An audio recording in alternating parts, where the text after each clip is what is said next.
sekarang saatnya gitu semua dirut hadir di sini, bukan hanya cuma saya. Koperasi ini bukan sekedar proyek pemerintah loh. Fair-fairan aja, ini terus terang saya nggak ada yang saya tutupin. Kenapa sih kok harus tentara? Bangkit untuk membela pemerintah, jangan cuma hanya berdiri menikmati gaji besar. Udah viral aja, udah gak ada lagi. Inilah siapa yang nggak berani datang, kalian lapor presiden.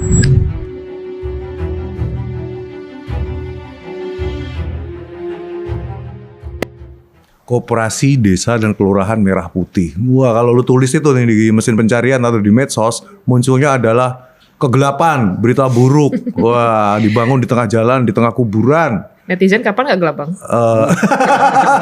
Hari ini kita hadirkan di sini biar kalian pada makin wah gitu. Terima kasih kehadirannya Bapak Joao Mota. Teman lama saya. Sama-sama, terima kasih gitu. Hari ini Bang Jo bukanya gue potong aja, soalnya udah terlalu gelap terus ngomongnya, pusing kita. Sekarang kita bikin terang, kita bikin terang. Penuh keceriaan gitu kan. Betul. Ini Indonesia harus penuh optimisme. Nah, ini yang paling penting. Optimisme itu harus dibangun melalui sebuah sikap, kebersamaan, dan ada banyak hal yang akan kita kupas. Wih, kayak TV beneran aja kita kupas. Pilarnya mana pilarnya? kita akan kupas gitu kan. Siap. Wah, gue manggilnya Bang aja. Soalnya udah kebiasaan memang Bang. Biar agak muda gitu. Emang masih muda kok. Oh, memang masih muda. Saya selalu muda gitu. Semangatnya. Selalu viral-viral. Ini bapak satu ini kayak nggak punya rem. Hey. Dan saat ini kita akan hunjamkan beberapa pertanyaan. Ngeri banget bahasanya. Karena kalau ngomongin KDKMP itu pasti isinya hal-hal yang jelek-jelek mulu kan. Ya itulah. Kita mau benerin di sini.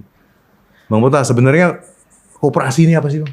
Nah, ini sangat menarik ya, karena kita ini kan sekarang ini kata koperasi itu sepertinya sudah menjadi sesuatu yang haram dibicarakan oleh generasi muda gitu. Tapi itu menurut saya itu suatu operasi bagaimana orang-orang ingin membalikan kedaulatan ekonomi rakyat menjadi kedaulatan pasar itu benar-benar mutlak mereka lakukan secara sistematif dan masif. Sampai saya itu sangat terus terang aja saya nggak menyangka juga gitu.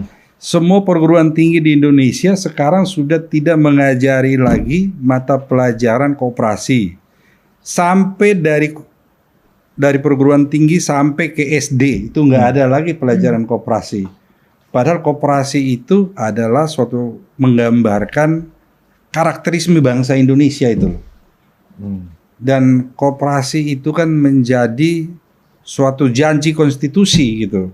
Di mana Undang-Undang Dasar 45 itu kan jelas di situ bahwa pasal 33 itu adalah kalau menurut saya ya itu adalah suatu pasal ratapan rintihan founding fathers kita melihat bagaimana negara-negara asing yang pernah menjajah kita datang mengambil semua harta kekayaan kita untuk membangun peradaban mereka, tetapi kita tetap hidup dalam keadaan miskin dan melarat. Seolah-olah kayaknya kemiskinan ini sekarang pun dimanfaatin oleh kaum bumi putra burjuis kalau bahasa saya gitu, atau kelas menengah untuk tetap melanggengkan posisi-posisi mereka atau keadaan mereka tanpa peduli bahwa apa yang mereka lakukan adalah sebuah kejahatan ekonomi yang sangat-sangat, kalau bahasa saya ngomong di sini kan bebas ya. Bebas. Itu adalah biadab gitu.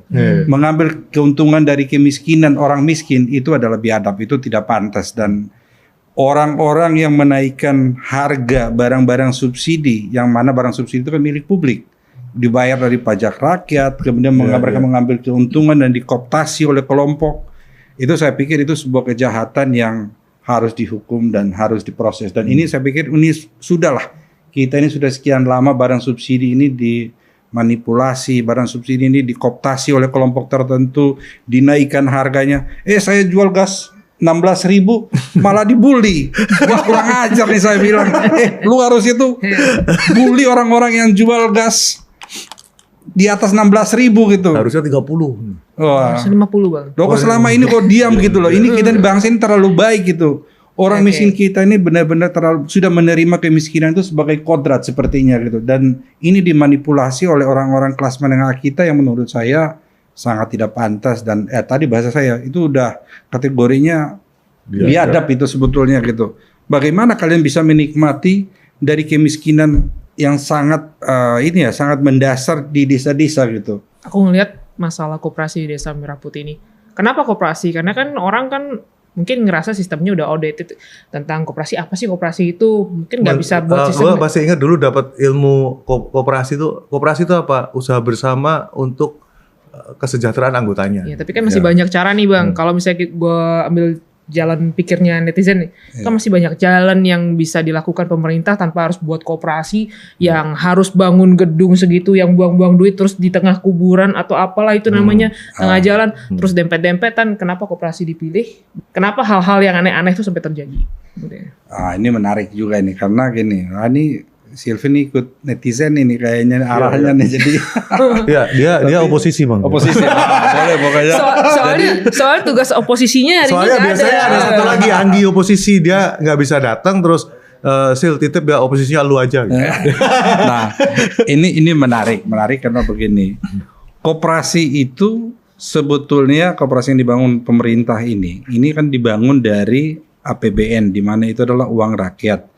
Sehingga konsepnya itu seluruh warga desa itu menjadi pemilik atau anggota koperasi tanpa dia harus melakukan pembayaran iuran atau tabungan wajib. Dan koperasi ini paling utama itu bukan jualan, bukan sifatnya transaksional, tapi paling utama itu adalah menjadi suatu wadah untuk pemerintah mampu atau bisa menjangkau orang-orang yang berhak mendapatkan barang-barang subsidi, itu baik barang maupun finansial. Jadi kredit-kredit mikro itu harus bisa didistribusikan langsung ke masyarakat di desa sehingga bisa dimanfaatkan untuk membangun ekonomi desa gitu. Sehingga masyarakat dengan kehadiran Koperasi Merah Putih mereka menjadi subjek daripada demokrasi ekonomi gitu, bukan lagi sebagai objek daripada koperasi ekonomi. Nah, tadi juga sempat Sylvie bertanya masalah kenapa kok harus koperasi sih? Karena begini, kalau kita tidak bersama-sama membangun suatu kekuatan ekonomi bersama, kita akan dipecah belah. Kita bagaimana hegemoni kapitalis masuk ke desa-desa, memberikan pinjaman secara individu. Sekarang sampai para petani, karena tengkulaknya berbeda-beda, waktu dia semprot hama itu cepat-cepatan.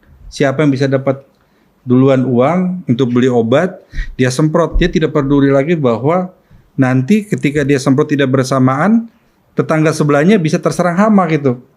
Pindah gitu. Bukan pindah tapi hanya karena dia sudah semprot berarti hama akan menyerang. Nah, ini kebersamaan paguyuban gotong royong itu sudah hilang gitu. Dengan ada sistemnya begitu ya, nyemprot. Ya, harusnya Bang Mota ini kan sebenarnya ahli pertanian nih. Passion saya itu adalah pertanian. Oh, passion ya, dong. Dan saya memang benar-benar melakukan kegiatan pertanian dan saya ada bikin sistem metode pertanian alami yang tidak beli apapun. Jadi petani itu benar-benar berdaulat. Nah, koperasi ini juga menurut saya itu adalah suatu konsep pembebasan masyarakat desa dari kemiskinan. Gue tertarik sama tadi Abang menyampaikan bahwa seluruh masyarakat itu menjadi anggota. Ini berarti nggak ada iuran? Nggak ada, kan ini kan pakai APBN. Koperasi dulu kan kita kan punya dulu KUD ya. Kalau mau katakanlah kita mau beli dengan harga yang lebih harga grosir ataupun kita mau pinjam duit, itu kan harus jadi anggota. Bayar iuran sukarela, iuran pokok sama iuran wajib. Nah, ini tadi Abang ini koperasi KDKMP ini koperasi yang anggotanya adalah masyarakat. Nggak daftar apa gimana tuh? Karena begini, sekarang masyarakat sudah didoktrin sedemikian rupa untuk berpikir tentang koperasi aja sudah tidak boleh gitu. Makanya sampai sekarang kita lihat semua perguruan tinggi sudah tidak lagi mengajarkan koperasi. Sekolah-sekolah sudah tidak mengajarkan.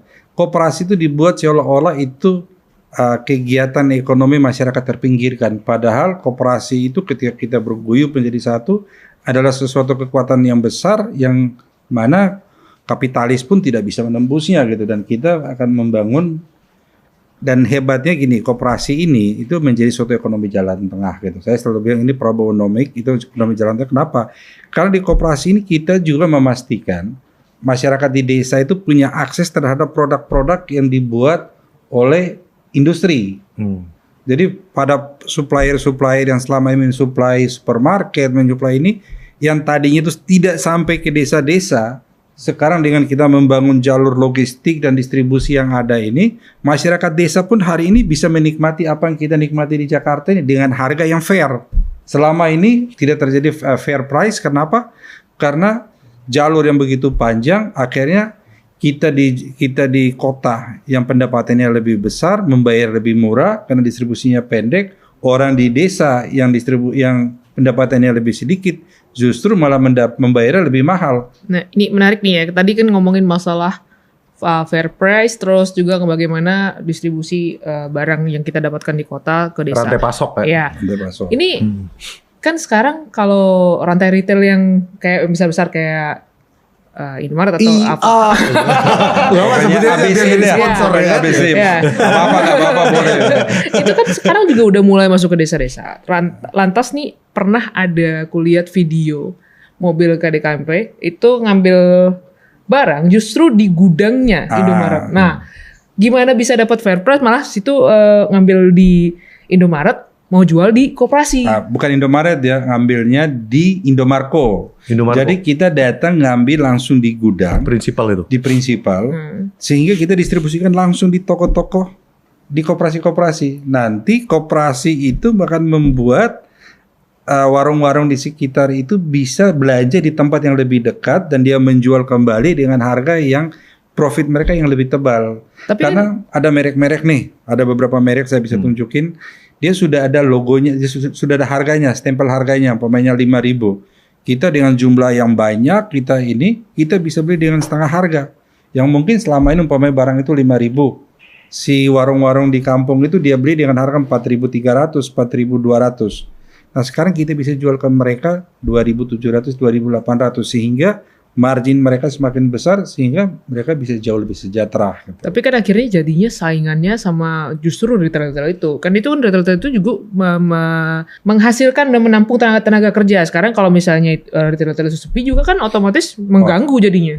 Retail itu kalau kita ini kan mereka bukanya di kota-kota. Mereka kan tidak masuk ke desa-desa. Kita di desa-desa. Jadi beda. Namanya koperasi desa kelurahan.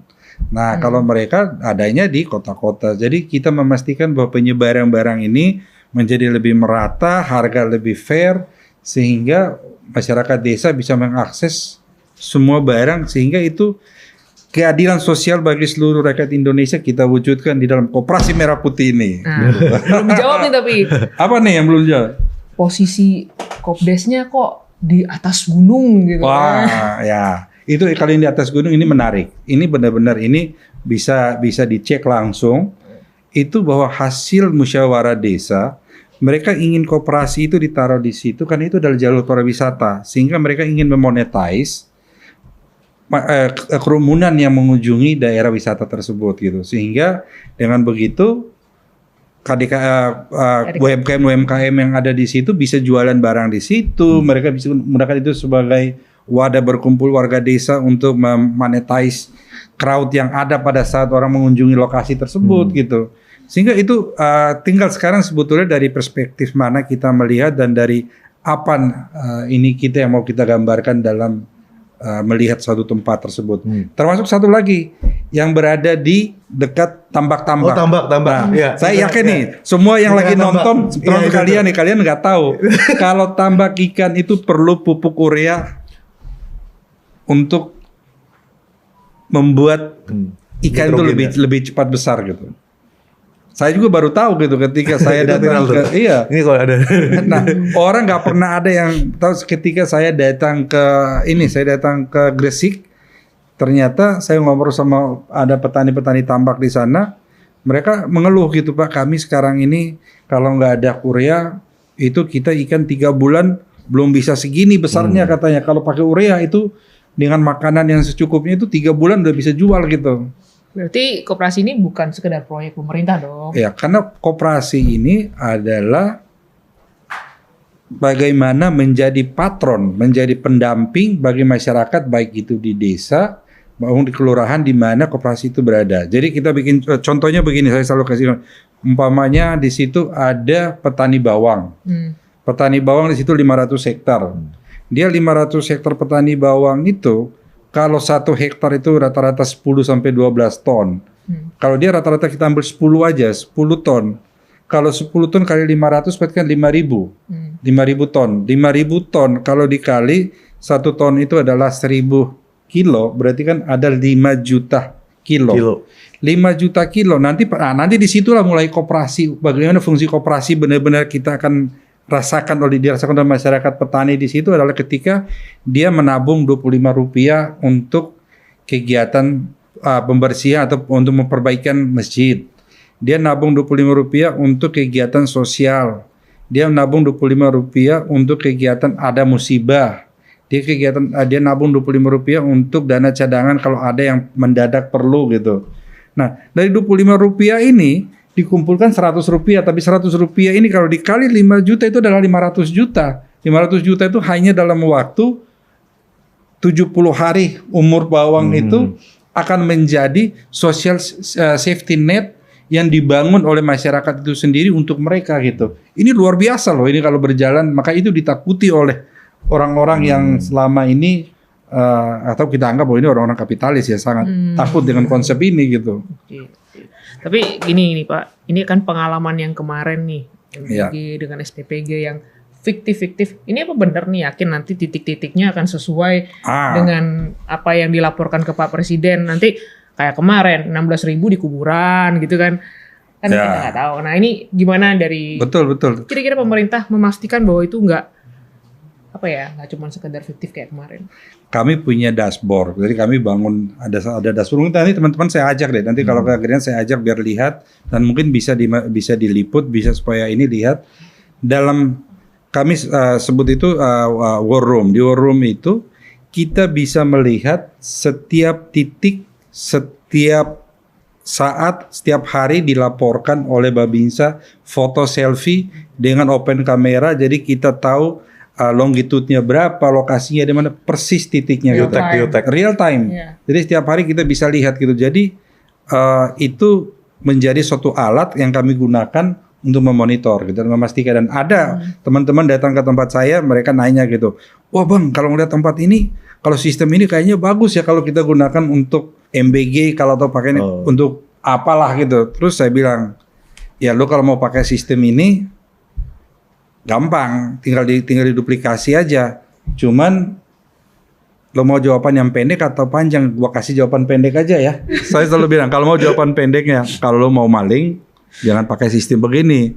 Soalnya semua transparan, semua bisa dihitung, semua bisa dilihat gitu. Jadi ya sederhana, kalau mau maling jangan pakai sistem kayak yang kita pakai nih. Makanya nanti saya undang teman-teman kalau bisa nanti di sini juga di posting biar orang lihat gitu. Ini yang namanya peluru tak terkendali. Ini sebenarnya saya kopi dulu ya. Kopi dulu. Makin banyak kopi kita nanyanya makin dar-der-dor. Bang, masyarakat ini kan sekarang kita senang, masyarakat kita kritis, dan kita juga senang kalau setiap ada hal-hal kritis tersebut pejabat-pejabat ataupun yang terkait, contohnya kayak sekarang nih abang nih ini bisa hadir. Nah masyarakat tuh banyak nanya, kenapa sih kok harus tentara? Ini menarik. Jadi gini, ini saya fair-fairan aja. Ini terus terang saya nggak ada yang saya tutupin ini. Ini bisa dicek, bisa di ini. Jadi saya waktu itu dianggarkan 3 miliar untuk dia seneng yang begitu. Jadi untuk bangun setiap koperasi gitu. Nah setelah saya coba hitung-hitung, sisa dana itu ada sekitar 1.578.000.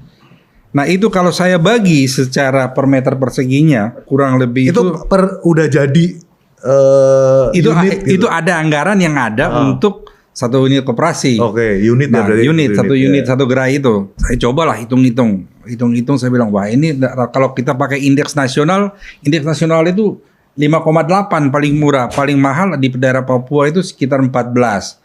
wah ini kalau saya bangun ini nggak mungkin bisa jadi ini. Ini tugas berat dari Karena kan indeksnya beda-beda ya. Beda-beda ketua indeks setiap Dan daerah itu kan duitnya sama gitu duitnya ya. sama. Nah, Betul. bagaimana caranya akhirnya saya datang ke Pak Wapang, Pak Tandio, saya sampaikan, Pak, saya ditugasan untuk bangun 80.000 koperasi. Anggarannya 3 miliar satu koperasi. Saya untuk sarana prasarana itu ada 26 item Ya. itu sekitar sama pajak itu sekitar 1,4 sekian, sisanya cuma sekian gitu.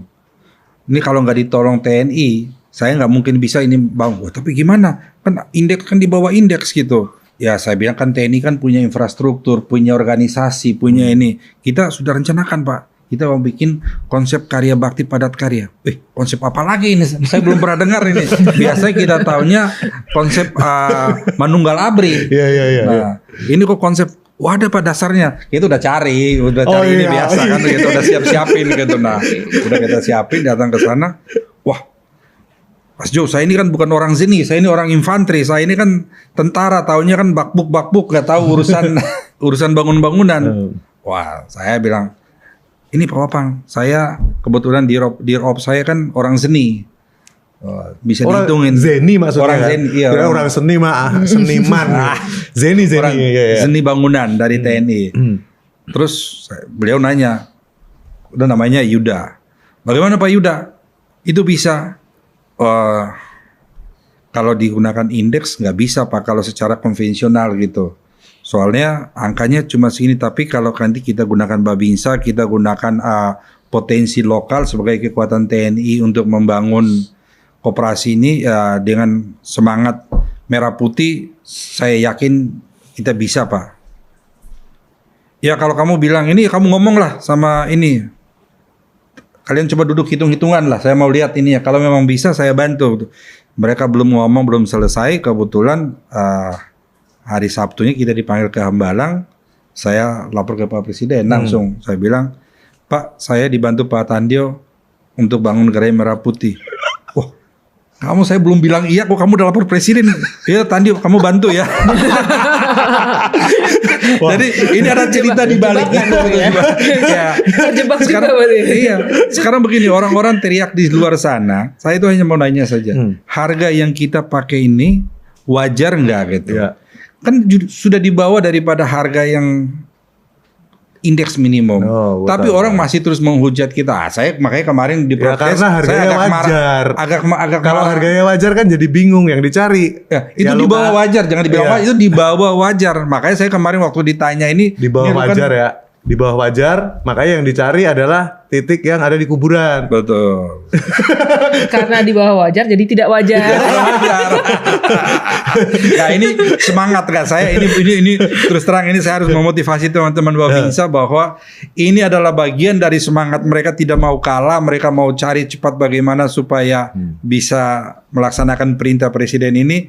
Mereka ya tanpa pertimbangan, tanpa ini di mana saja ini pokoknya ada tempat bangun. Itu jadinya gitu. Jadi semangatnya begitu.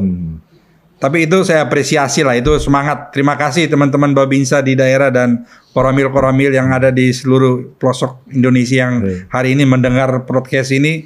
Saya ingin ucapkan terima kasih. Kalau tanpa kalian semua ini tidak akan terjadi. Ini legasinya bareng TNI. Oh iya nggak bisa. Ini Babinsa ini pahlawan. Ini mereka tuh pahlawan kalau koperasi ini berjalan gitu.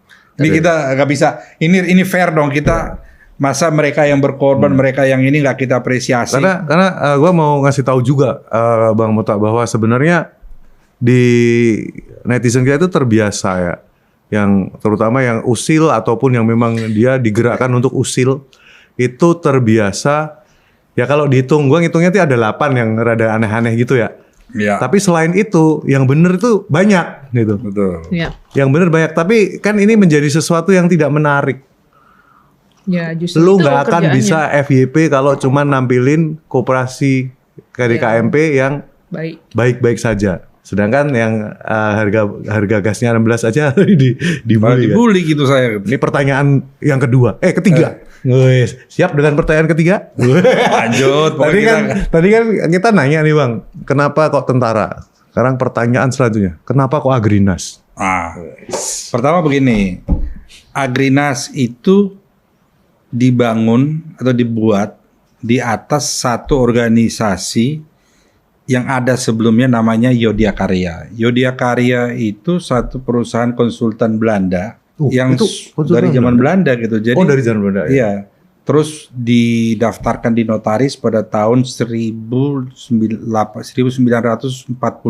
Jadi Yodiakarya ini adalah salah satu konsultan engineering yang cukup lama dan Pionir lah di sini. pionir di Indonesia. Kebetulan saya juga profesi saya selama ini adalah kontraktor. Jadi saya saya baru pertama kali dalam seumur hidup saya bekerja. Saya selama ini usaha sendiri dan saya kontraktor dan pertanian.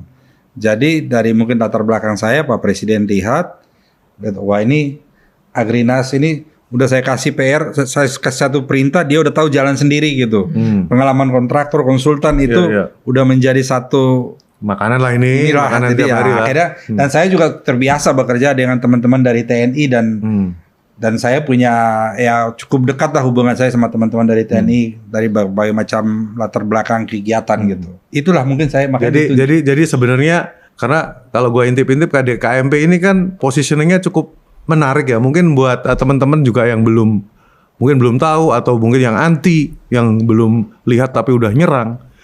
Jadi KDKMP itu Koperasi Desa dan Kelurahan Merah Putih itu punya tagline yang cukup menarik sebenarnya. Apa tuh Bang? Dari rakyat oleh rakyat untuk Indonesia. betul. Correct me if I'm wrong. Yo, correct. Bener kan? 100%. Salaman dulu dong. Salaman. Nanti gue jadi Babinsa di mana gitu. Gak bisa ada tato jadi gak bisa daftar soalnya. Malu juga gak bisa loh. Jadi spirit yang cukup menarik adalah kalau gue nangkep nih Ya. entah menurut pendapat saudari Sylvia. Aduh. Kok Jadi aduh gue? Bapak itu membuat sebuah cita-cita yang luar biasa, bahkan ini kan menjadi sebuah prioritas ya. Ini kan KDKM ini kan prioritas nih. Yang di situ kalau gue lihat dari tadi, kenapa kok tentara terjawab? Karena mereka yang paling siap dengan semangat merah putihnya tadi, dengan beberapa hal yang anomali tadi. Kemudian kenapa kok Agrinas? Karena memang ada yang kompeten di situ dan komunikasi dengan pihak yang pertama tadi, pihak TNI tadi juga sudah cukup oke. Yang itu cukup bagus untuk sebuah percepatan. Betul. Nah, sekarang setelah itu sudah oke nih, dasarnya udah oke, timnya sudah solid. Bagaimana Abang ketika nanti ada yang menanyakan tentang akuntabilitasnya gimana? Ini juga memang perlu ditanya supaya kita bisa enak. Jadi gini, kita dalam mengelola koperasi ini kan kita koperasi modern. Koperasi modern itu salah satu. Harus dijelasin nih koperasi modernnya apa? Koperasi modern itu harus dikelola secara, pertama volumenya harus besar, kemudian dikelolanya harus secara digital, transparan dan akuntabel.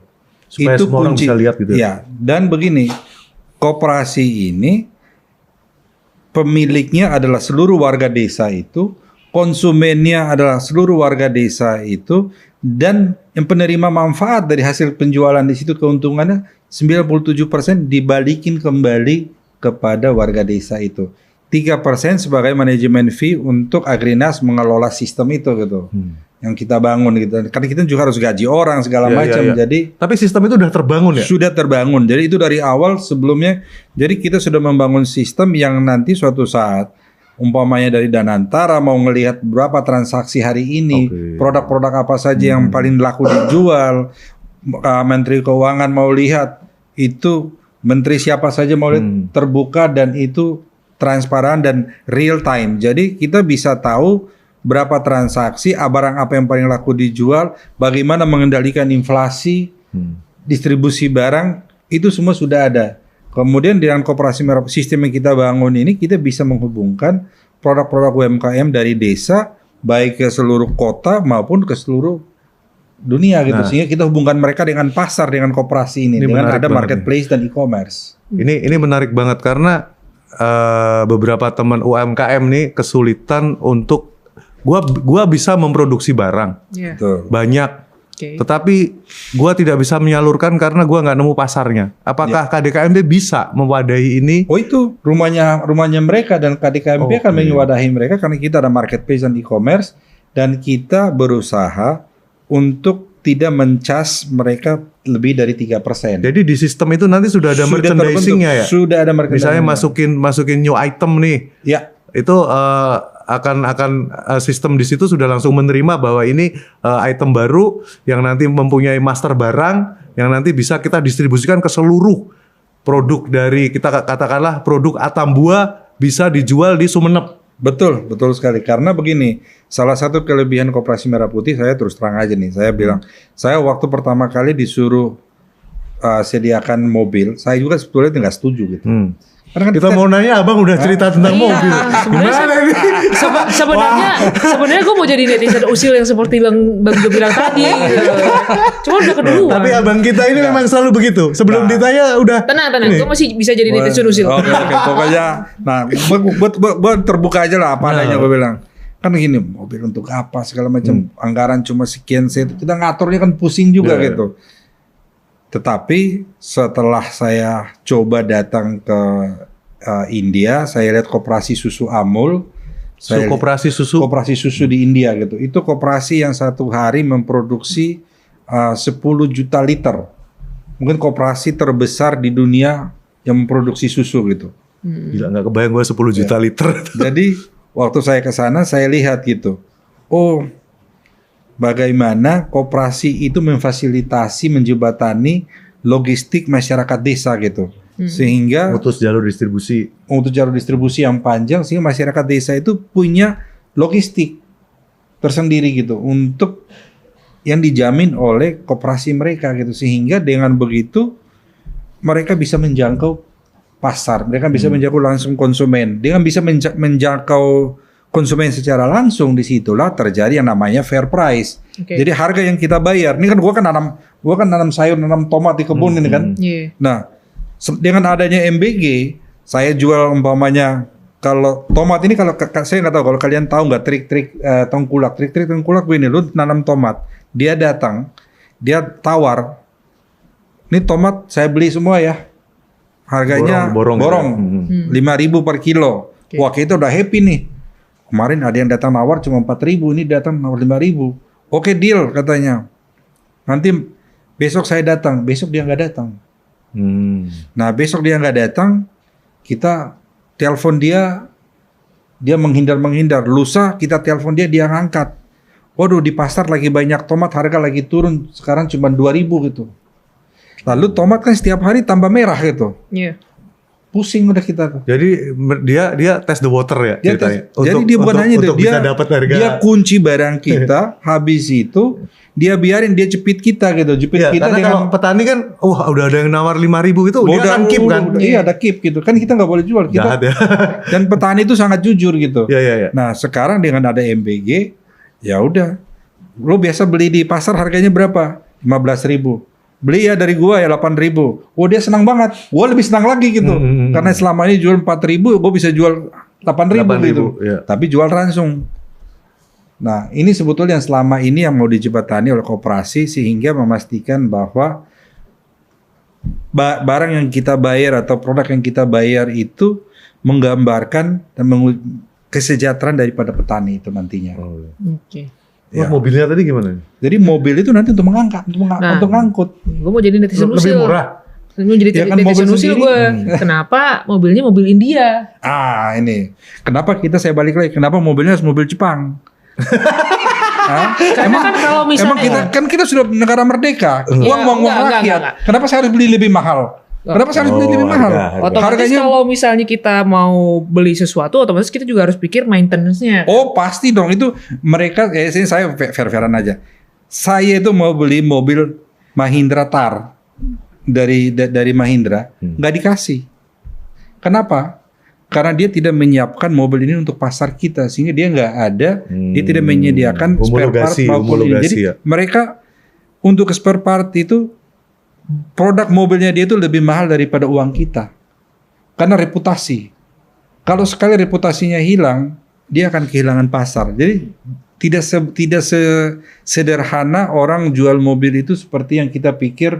Kita jual barang-barang yang konsumsi gitu. Jadi dia tahu, dia sudah hitung sampai berapa tahun ke depan, dan di dalam kontrak kami juga udah masukin bahwa dia harus bisa menyediakan spare part atau produksi spare part sampai 15 tahun ke depan. Ada komparasi harganya nggak Pak? Misalnya, Oh iya, jelas dong. lebih murah atau? Jauh lebih murah. Jadi begini, supaya nggak ini kan gua tantangan NDA nih, lu ntar bocorin lagi.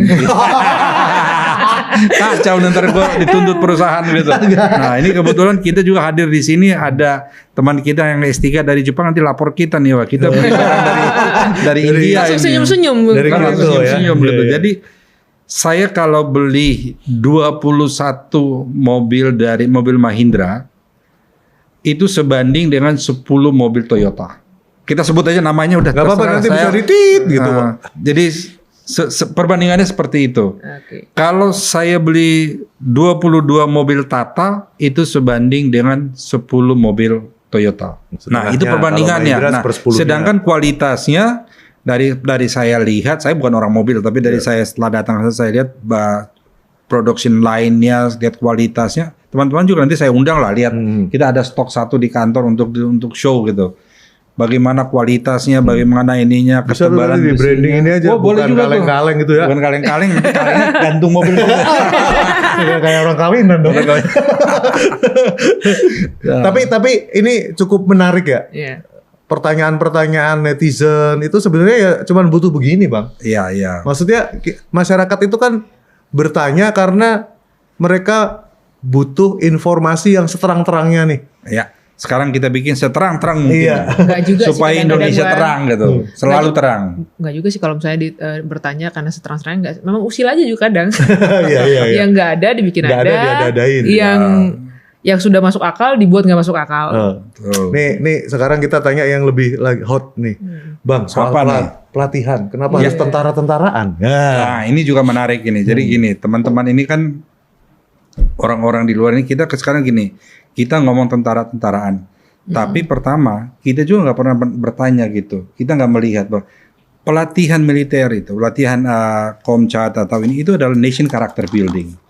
Kita lihat tetangga kita di sebelah. Tetangga kita di sebelah itu 98% itu wajib militer Di sana gitu. malah wajib. Kita lihat Iya. tentara, tetangga kita yang agak jauh sedikit ke sana juga, mereka itu rata-rata wajib militer itu membangun nation character building. Terus begini ya, ini kita supaya teman-teman juga paham. Kebetulan saya punya latar belakang sedikit tentang pendidikan militer gitu.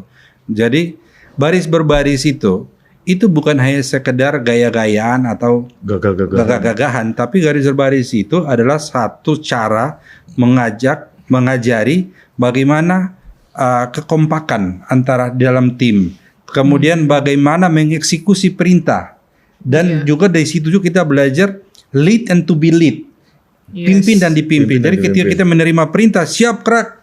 Dan juga ketika nanti kita yang merintah lancar depan kerak, semua itu harus sama, dan memimpin dan dipimpin itu kita belajar di dalam pendidikan dasar militer yang baris berbaris. Kemudian begini, menembak itu menjadi satu bagian daripada olahraga. Menembak itu mengajarkan kita fokus kepada tujuan.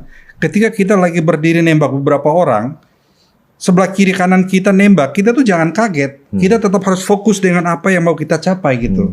Nah, itu melatih kita untuk fokus gitu. Sebetulnya itu banyak nilai-nilai yang menurut saya sangat positif ya dari latihan-latihan dasar militer itu. Dan juga begini, teman-teman juga harus fair, harus lihat begini.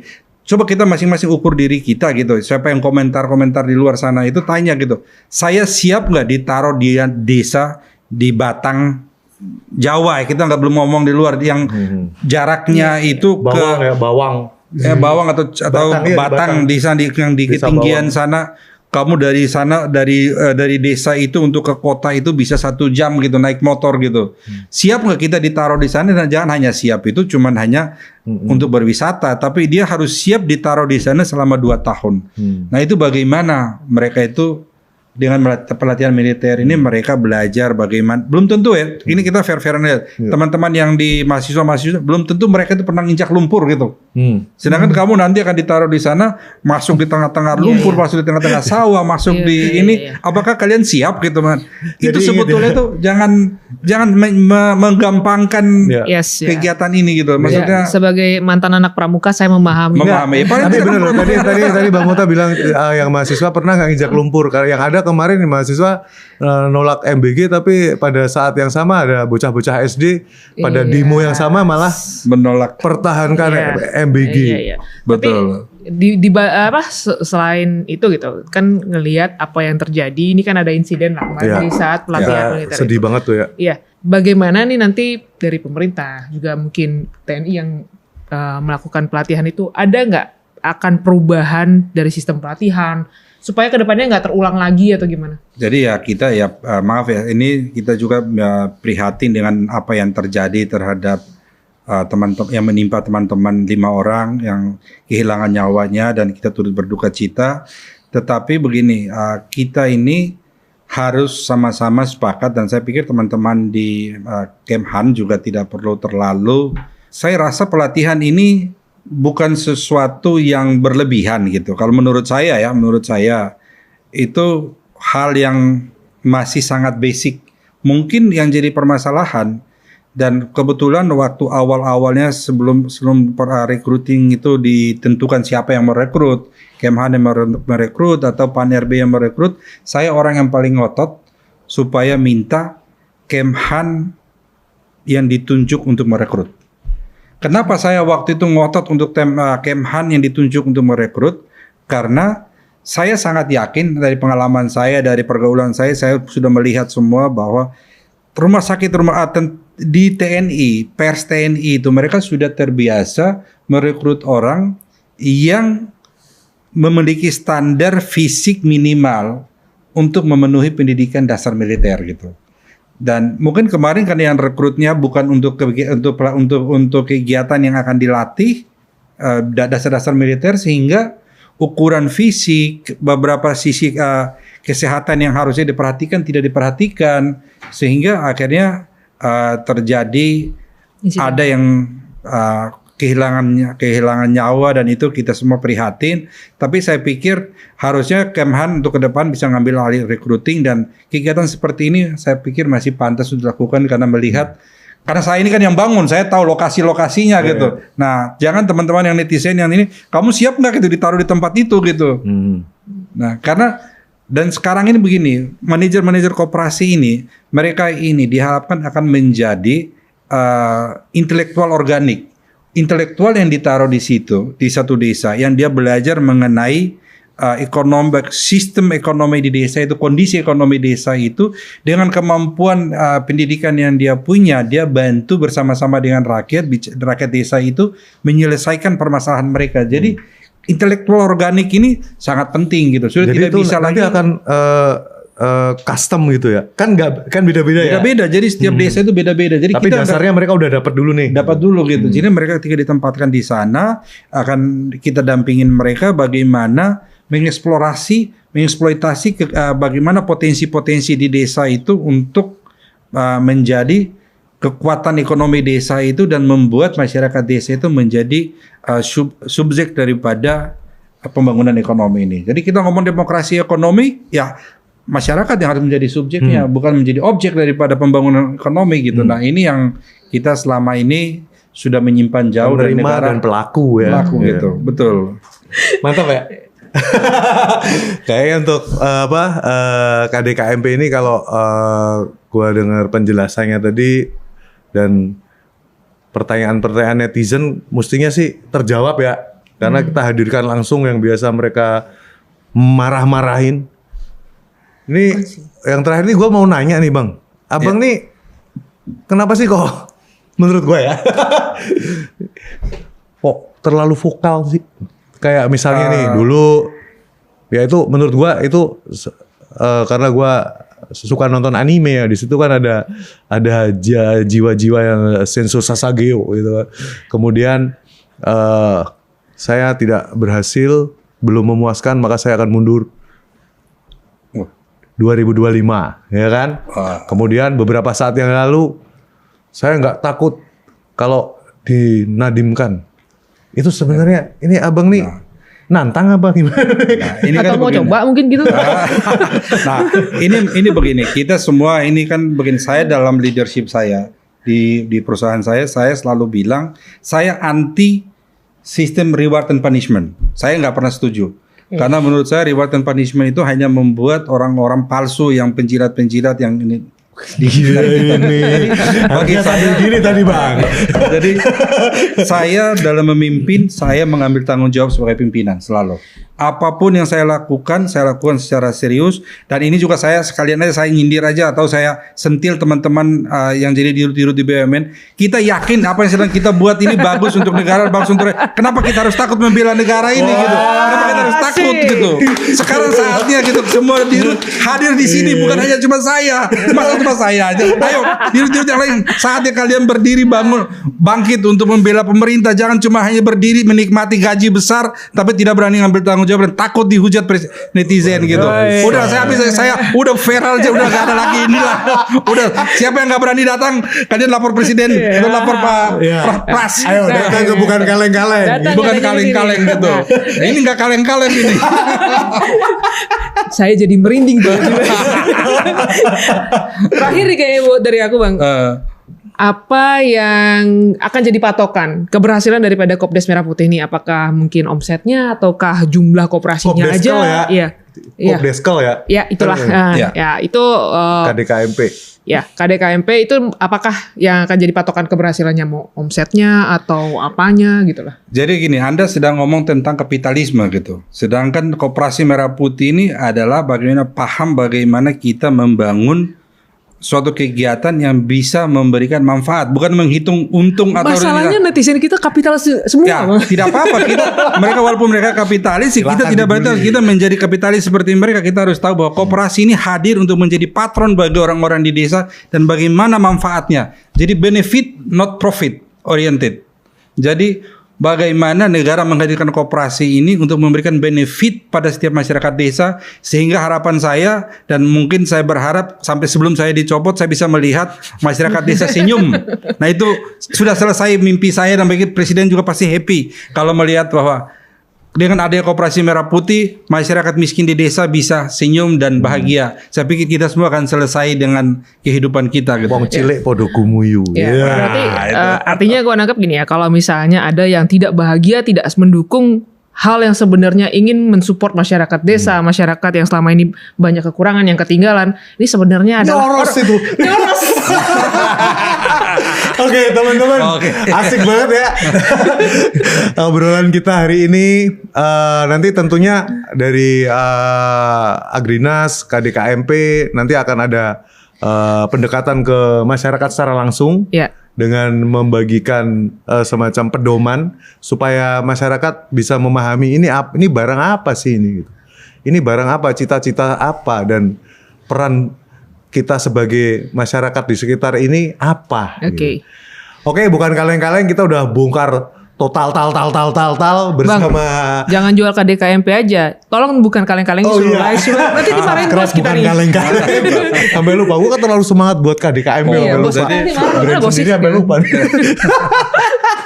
Karena tadi saya udah buka semua, jadi teman-teman dirut-dirut yang lain sekarang giliran ya kita hadir di sini. Saya tunggu dan kaleng-kaleng akan mengundang yang lain-lain berikutnya gitu. Oke, terima kasih, bye bye. Abang.